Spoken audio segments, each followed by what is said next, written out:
apalagi dalam kacamata Alkitab. Saudara, tema kita pada kesempatan hari ini adalah Tuhan punya mau. Ada 3 kemauan Tuhan.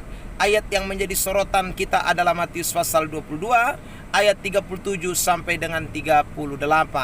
Saudaraku, kalau kita membaca ayat itu jelas di sana dikatakan bahwa kasihilah Tuhan Allahmu dengan segenap hatimu, dengan segenap jiwamu, dengan segenap akal budimu. Itu adalah perintah yang pertama dan yang terutama. Tentu seluruh isi Alkitab adalah merupakan Tuhan punya kemauan atau kehendak Tuhan.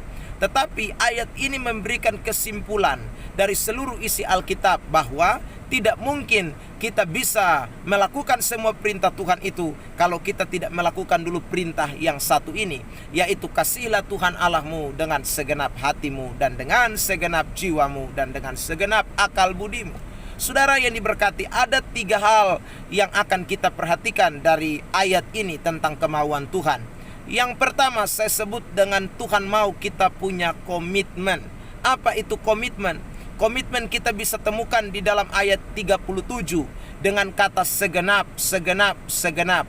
Kata segenap itu berarti tidak ada sesuatu pun yang kita tidak persembahkan. Segenap itu berarti seluruhnya kita berikan kepada Tuhan. Nah, bagaimana kita bisa mempersembahkan seluruhnya kepada Tuhan jikalau kita tidak punya komitmen? Saudara, itu sesuatu yang impossible. Komitmen menjadi penting, menjadi daya pendorong orang dapat melakukan segala sesuatu. Anda bisa capek, Anda bisa punya kesibukan, Anda bisa punya banyak pekerjaan. Tetapi kalau Anda sudah punya komitmen dengan Tuhan, rasanya pekerjaan, kesibukan, dan segala macam hal itu tidak bisa membatalkan hubungan kita atau kesetiaan kita dengan Tuhan. Karena itu saudaraku, ingat baik-baik, komitmen itu sangat penting. Yang kedua, saudaraku, yang Tuhan mau dari hidup kita adalah motivasi kita. Ayat 37 mengatakan, kasihilah Tuhan Allahmu dengan segenap hati, dengan segenap jiwa, dengan segenap akal budi.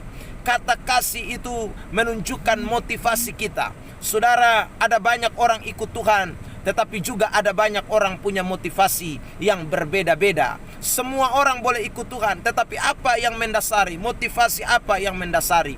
Saudaraku yang diberkati, ini penting. Kalau motivasi kita bukan kasih, maka apa yang kita lakukan itu sekali lagi mungkin kita lakukan dengan baik sebaik-baiknya. Tetapi kalau tidak didasari dengan kasih, rasanya itu sesuatu yang kita lakukan tidak sungguh berkenan kepada Tuhan. Kita ada persungutan di belakangnya, kita ada omelan di belakangnya, ada sesuatu yang kita inginkan di balik apa yang kita kerjakan jikalau kita tidak melakukan dengan kasih.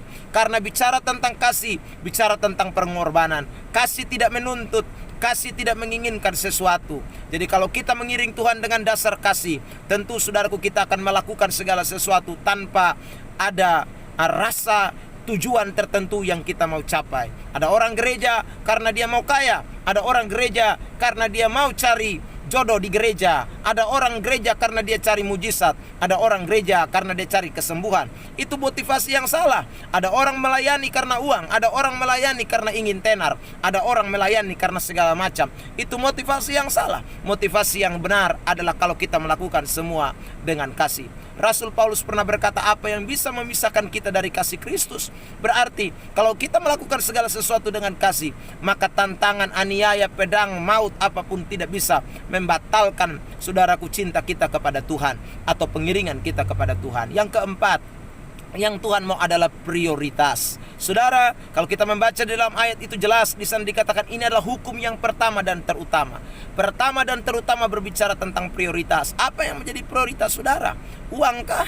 Pelayanankah? Mengiring Tuhankah? Atau sesuatu yang lain yang menjadi prioritas? Ingat baik-baik saudara, kita boleh punya pekerjaan, kita boleh punya uang, kita boleh punya banyak kesibukan, tetapi itu bukan prioritas kita. Yesus pernah berkata, carilah dahulu kerajaan Allah dan kebenarannya, maka semuanya akan ditambahkan kepadamu. Kalimat itu menunjukkan bahwa prioritas yang utama adalah mengutamakan Tuhan. Paulus juga pernah berkata di dalam suratan Kolose bahwa saudaraku, pikirkanlah perkara-perkara yang di atas, bukan yang di bumi. Artinya sekali lagi bahwa kerajaan Allah atau kebenaran atau firman Tuhan atau Yesus itu mesti menjadi prioritas kita di atas segala-galanya. Sampai ketemu dalam kacamata Alkitab selanjutnya. Tuhan berkati kita.